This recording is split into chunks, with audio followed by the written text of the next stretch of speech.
Long time no see. If you've been wondering where I've disappeared to for the last couple months, I've actually been working on a project that I couldn't share yet. These boots were created for the Glass Art Society Runway show, which happened yesterday. So now that the show is over, I can finally show you what I've been working on. I was part of a collaboration with an incredible group of glass artists, and my role was to create the shoes for the final look.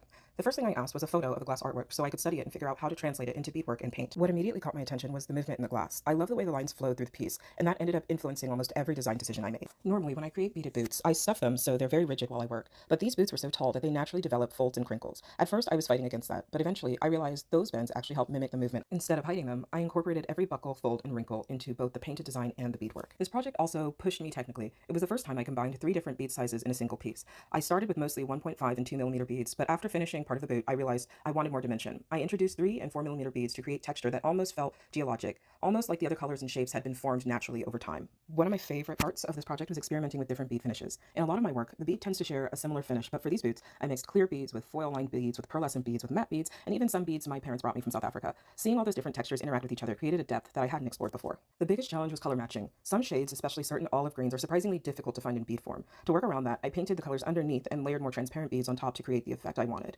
It became a lot of problem solving, but those little challenges often lead to the most interesting solutions. Now, people always ask me how long my work takes, and these boots took about 300 hours to complete. That sounds like a lot, but for a project this size, it was actually pretty quick. The flowing lines allowed me to build long strands of beads and work efficiently. The most challenging part of this was definitely the heel. Because the boots became heavier as I added beads, I had to balance them on bottles filled with seed beads just to get them positioned correctly while working on the underside.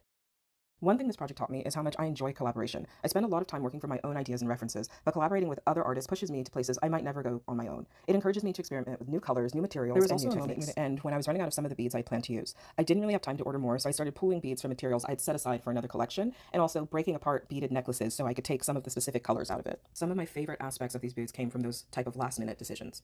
One of my favorite things about these boots is actually something most people would never know by just looking at them. When I used to do markets, I collected a lot of heavily beaded necklaces from Zimbabwe and South Africa. While working on these boots, there were several moments where I wasn't sure how I was going to finish certain sections or find certain colors, so I started digging through those old necklaces. I ended up finding exactly the right shades hidden in those necklaces, so some of the beads on these boots actually came from pieces that were taken apart and given a completely new life. One bead almost didn't make it onto these boots. It's a larger brown bead that has flecks of gold and a little bit of olive in it. I kept setting the bead aside because I thought it was too big, but when I finally tried it, it ended up becoming one of my favorite details in the entire piece. I also loved working at this scale. These are the tallest boots I've ever beaded, and seeing the design travel all the way up the boot was incredibly rewarding. What I loved most was seeing how each artist responded to the same piece of glass. We all started with the same source material, but every person brought their own perspective, techniques, and artistic voice to it. And now, seeing the finished look walk down the runway, that's the really rewarding part.